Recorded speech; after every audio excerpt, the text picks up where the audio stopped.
Alright, so as we know, the last couple months, the last summer months, has been echoing through the walls of just fashion news being slammed at us left and right, from Anna Wintour leaving Vogue to her replacement just not getting announced, to the death of Giorgio Armani, to the musical chairs that we just had of luxury designers, that it's kind of hard for us to keep track of everything.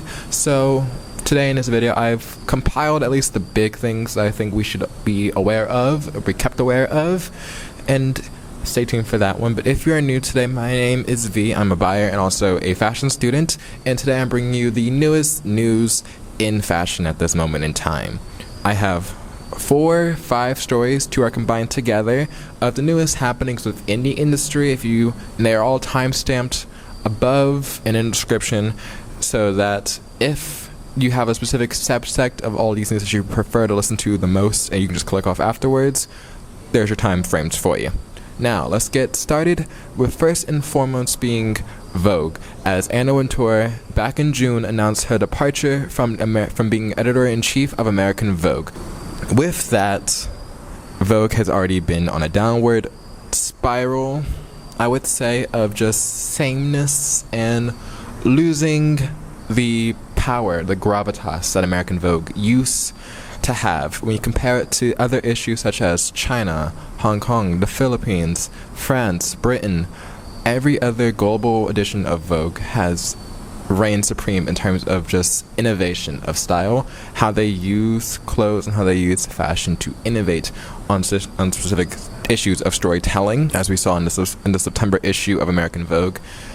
It's just a lot of meh. It's a lot of meh things going on within the scenes of American Vogue, with Anna Wintour being there, and her replacement has gotten announced back on September 2nd with Chloe Mal.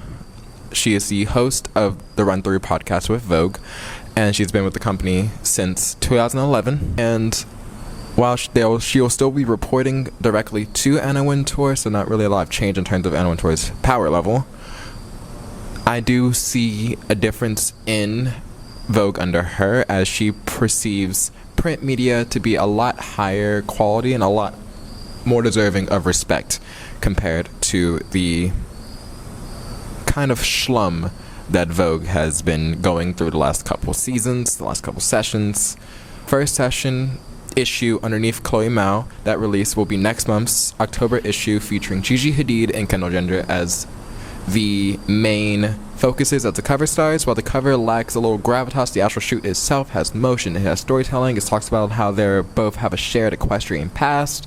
It has more to it, which I am pretty excited to see within American Vogue. I think it could definitely get more innovative and get more exciting, get more away from the bland meh that it tends to have. So we will see how her tenure as editor-in-chief of American Vogue runs. Next news story I have, again, is 2 in 1, but it's talking about Louis Vuitton and their makeup line that they just released with creative director Pat McGrath. If you don't know who she is, she did the makeup for the John Galliano Maison Margiela Haute Couture show before he stepped down, the porcelain doll makeup that trended TikTok for a season or 2. It was huge, it was humongous. So going with that, they have released a makeup, and it is pricey. I'm warning you, if you even try to buy it, it is $160 for a lip gloss and a lip balm, and it's $260 for an eyeshadow palette. It is pricey. I've not seen any true deep reviews on it. I know Jeffree Star has one. I know some other people have their own. But the most thing I've seen about it is, besides its price, is that it is hydrating, it is heavily pigmented, but that is mostly about it when it comes to Louis Vuitton's makeup.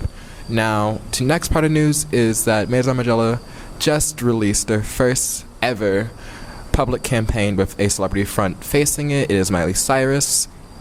I think it could be a nice nod into a new direction when it comes to Maison Margiela. It's not the best decision they could have possibly made, as their brand has been built on being anonymous. It was built on having the power of anonymity. Margiela chose to remain anonymous for that reason. So seeing the fact that Glenn Martin, the creative director of Diesel as well, chose to go a new route, reinvigorating house codes, has been an interesting watch to see so far since his debut show, but I am curious to see what exactly is going to come out of that, as it's just a lot to take in. At least in my opinion, it's a lot to take in. Now, the next story is somber. I will admit, it is very somber.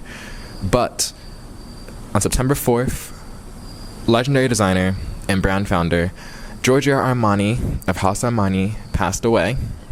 And if you do not know the legacy of Armani, he is the one who changed fashion, especially Italian fashion overall, as he was coming up, as he was known for deconstructing the heavily tailored and structured suits of menswear, relaxing shoulders, relaxing the darting, relaxing how suits were built, allowing menswear to start the trend of relaxing and calming down that we see today.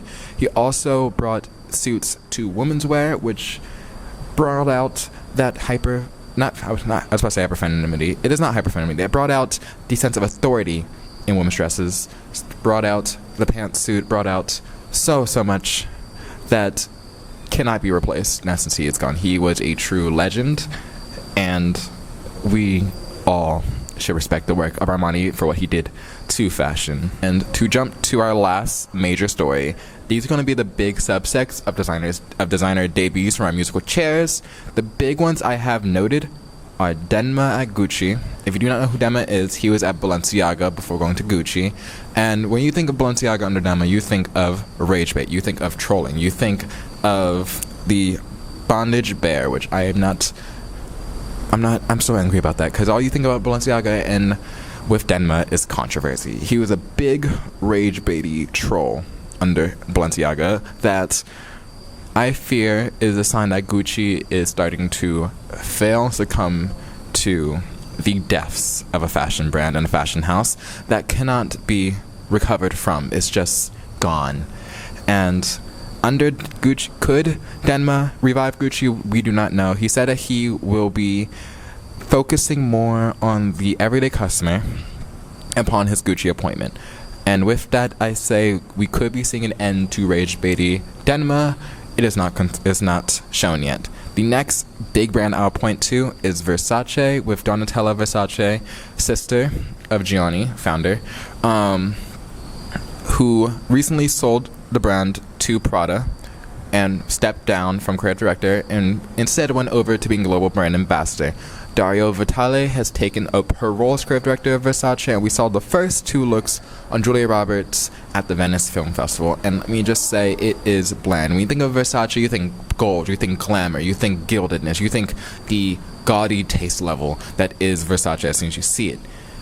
When you look at Julia Roberts at Venice Film Festival, you see a boring suit, you see a boring dress with creases all over the bodice, you see a watered down Versace, which feels very sad when you're so used to seeing the brand constantly make hit after hit. We saw this at I forgot what show it was. I think it was the Grammys, when Megan Thee Stallion and Dua Lipa had the same dress and Donatella just ripped up the skirts, and there were two completely different ones afterwards. You're used to the gravitas of of that brand having it. So what we will see under Dario is still yet to be announced. Paris Fashion Week, Milan Fashion Week starts up the end of the month, so we will be covering that a little bit more as it gets closer. New York Fashion Week just started, so we'll be covering that more and more next week as well. But those are all the biggest news hitting right this minute in fashion. I thank you all for watching. If you stuck around this long, I appreciate it. I know it was kind of a boring, mundane one. It's not trend predictions like I know. Next week we'll do a lot better because this New York Fashion Week, of course, is going to be a little bit better. But again, I thank you all who have stuck it out. I'll see you in the next one. Have a good night or afternoon wherever you are.